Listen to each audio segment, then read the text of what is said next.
Então, saiu agora as últimas notícias e elas dão conta de que havia um contrato com uma empresa que não necessariamente esse contrato envolvia fazer filme. Era uma empresa que recebia a grana do Vorkaro lá pra fora. Tinha um contrato, né, de confidencialidade, um NDA, Non-Disclosure Agreement. E o que tá claro ali nesse negócio é o seguinte: por que o Vorkaro faz um contrato que supostamente financiaria um filme sem obter nenhum retorno financeiro com isso e sem obter nenhum tipo de publicidade com isso? Ora, se ele está fazendo isso, é que da outra parte, ou melhor, na contraparte, há algum favor sendo feito para ele. Qual o favor obtido junto aos Bolsonaro? Qual o favor obtido junto aos Bolsonaro? Isso eles precisam responder. Foram coisas obtidas durante o governo dos Bolsonaro? Foram favores obtidos junto ao então presidente do Banco Central, que foi nomeado pelos Bolsonaro e era amigo deles? Eu estou fazendo só perguntas, não estou fazendo nenhuma acusação. Estou só levantando perguntas porque é importante levantar agora. O que ninguém respondeu ainda, e é o que a imprensa e a investigação tem que pegar, é qual a contraparte? O que os Bolsonaro entregaram para Vorkaro? Vorkaro, todo mundo sabe, é especialista em comprar autoridades. Vorkaro passou todo o trabalho dele adquirindo, como se fosse um colecionador, todas as autoridades da República. Comprou gente do PT, comprou gente do Centrão, comprou gente do STF e está comprando os Bolsonaro. E está provado aqui. Ninguém gasta tanto dinheiro à toa. Alguém de humor mais agudo diria, ele gastou mais nas festas do que com os Bolsonaro. Que, né, aparentemente era não apenas uma diversão às festas, mas era também boa parte do seu negócio. As festas eram o maior investimento de marketing que o senhor Vorkaro tinha. Né? Por um cara que é um estelionatário como ele, investir no lifestyle é muito importante. Tá?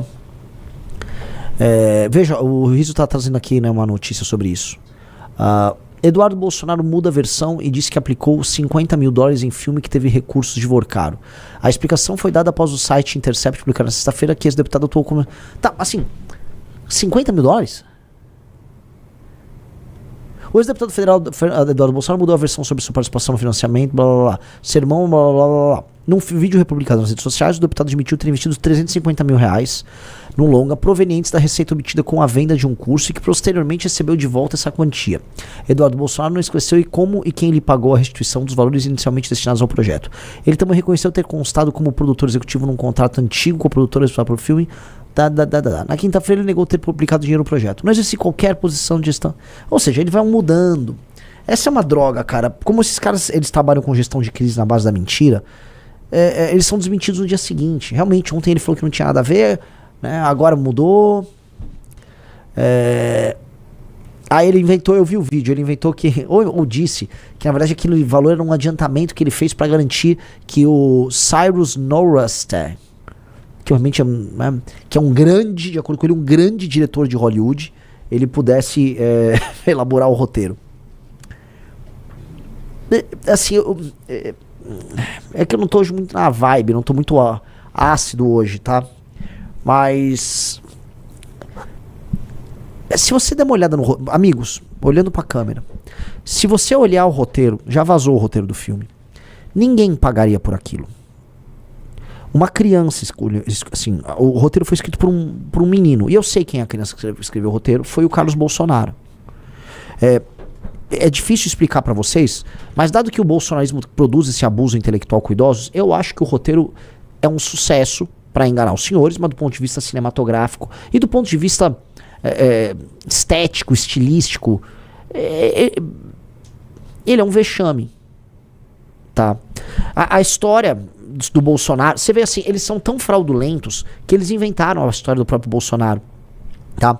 E no filme, só pra vocês entenderem, o Bolsonaro é apresentado como um homem muito corajoso, que nos anos 80, em 1985, ele prendeu, com toda a sua coragem como um militar, ele prendeu um barão das drogas, chamado Cicatriz. É sério, o que eu estou falando aqui está no roteiro Dark Horse, o Rizzo tem até com o roteiro em mãos, tá? Havia um grande barão das drogas chamado Cicatriz. Tá aqui, ó, põe a tela, não há nenhuma invenção minha. Esse drug czar, tá? Ele foi preso pelo Bolsonaro. Entendam, isto nunca aconteceu na vida real. O Bolsonaro, nesta época, nos anos 80, estava tentando organizar greve de militares. Tá? Ele foi expulso das Forças Armadas Brasileiras. Tá? Ele teve que ser aposentado ali. Tá? Pois bem. Aí o Cicatriz...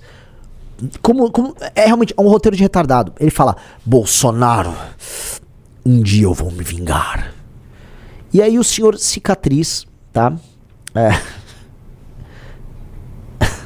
Eu tô lendo aqui, o Rios botou um pedaço alterando. Gente, é patética essa história. Aí o Cicatriz, ele fica nos bastidores tramando pra se vingar do Bolsonaro. Até que ele consegue. Cicatriz contrata Aurélio, que vencer o Adélio. E aí ele tenta matar o Bolsonaro, mas não consegue.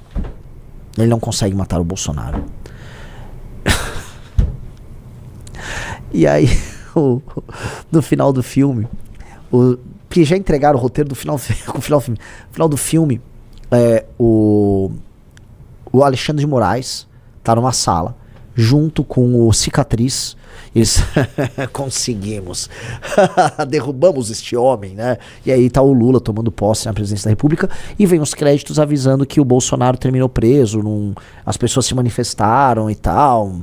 Em resumo, cara, é um filme lelé da cuca, é um filme doidinho.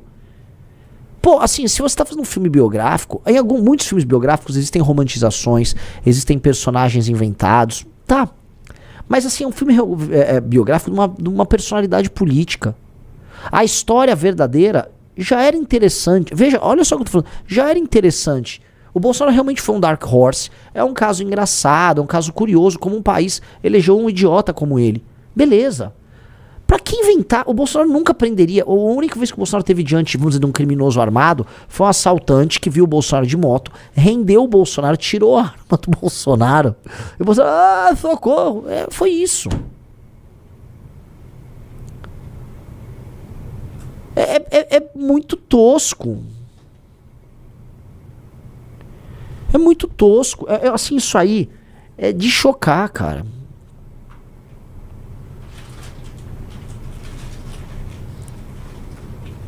Pessoal, como é que, assim, esse roteiro, deixa eu explicar um negócio pra vocês. Isso é roteiro de filme B. Qualquer um, pelo amor de Deus, só explicar, qualquer um que conhece um pouquinho de cinema, sabe, isso aqui é roteiro de filme B. Outra coisa, só pra explicar pra vocês. Eles estão tentando vender, pra divulgar que 100 e tantos milhões faz sentido naquele filme, porque, é um filme com estrelas de Hollywood e um diretor de Hollywood. O diretor é um diretor de filme B. E quando eu falo B, eu não falo nem filme alternativo, porque existe todo o circuito alternativo de cinema nos Estados Unidos que produz ótimos filmes. Tem grandes filmes alternativos feitos com baixo orçamento nos Estados Unidos. Filme B é filme ruim. É filme ruim, filme... Entendeu? Isso aqui é um cara de filme B. E o Jim Caviezel? Galera, eu sei que criaram na direita só um hype que o Jim Caviezel é um baita do ator. Ele não é. O Jim Caviezel é um cara que fez um filme e, cara, não teve muita carreira depois disso. Ele foi sabotado por ser cristão. Cara, é igual falar que o Mark Hamill, que fez Luke Skywalker, ele foi sabotado por ser Jedi. Ele só fez um filme, ficou muito marcado por um personagem e nunca conseguiu fazer outro filme. Que é outro cara que aconteceu isso, o Elijah Wood, que fez o Frodo no Senhor dos Anéis. Isso acontece. O cara fez Jesus, não era também o maior dos atores, e pronto. E é isso, ele é um filme, é um ator B. Você não precisa de todo esse orçamento pra contratar o Jim Caviezel. Entendeu? É isso, estão exagerando. É só você procurar no Google, é só dar um Google, procurar o cachê do Jim Caviezel e comparar com o cachê do ator brasileiro que fez o Agente Secreto lá, esqueci o nome dele, o babaca do Wagner, o babaquíssimo Wagner Moura. O Wagner Moura hoje é um ator bem ranqueado lá. Ele fez a série da Netflix, ele fez o Narcos. Então, custa mais alto. Então, assim, como você pode explicar aqui o filme Agente Secreto, que tem um roteiro bem construidinho, as cenas de época muito bem feitas, assim como o Ainda Estou Aqui, as cenas de época muito bem feitas, a Recife do Agente Secreto e o Rio de Janeiro de Ainda Estou Aqui estão impecáveis. Há um trabalho cinematográfico espantoso. Um custou 28 milhões, o outro custou 45. Com atores mais caros, com um trabalho mais sério. O filme lá, Dark Horse, é um filme B de baixíssima qualidade, com um roteiro de filme B, com atores de filme B. Amigos, onde eu tô dando toda essa volta? Esse filme era uma justificativa para dinheiro ser jogado numa operação que não envolve cinema. Que eu imagino que seja a operação que sustentou a família, né, a família Bolsonaro nos seus devaneios políticos ao longo dos últimos 2 anos. O que me parece? O pai ia ser preso, esses caras foram atrás do grande mercador de autoridades que era o Vorcaro. Eles sabiam que o futuro político deles estava em risco. E eu acho que eles foram forrar a barriga mesmo. Tudo leva a crer que os Bolsonaro caíram nisso.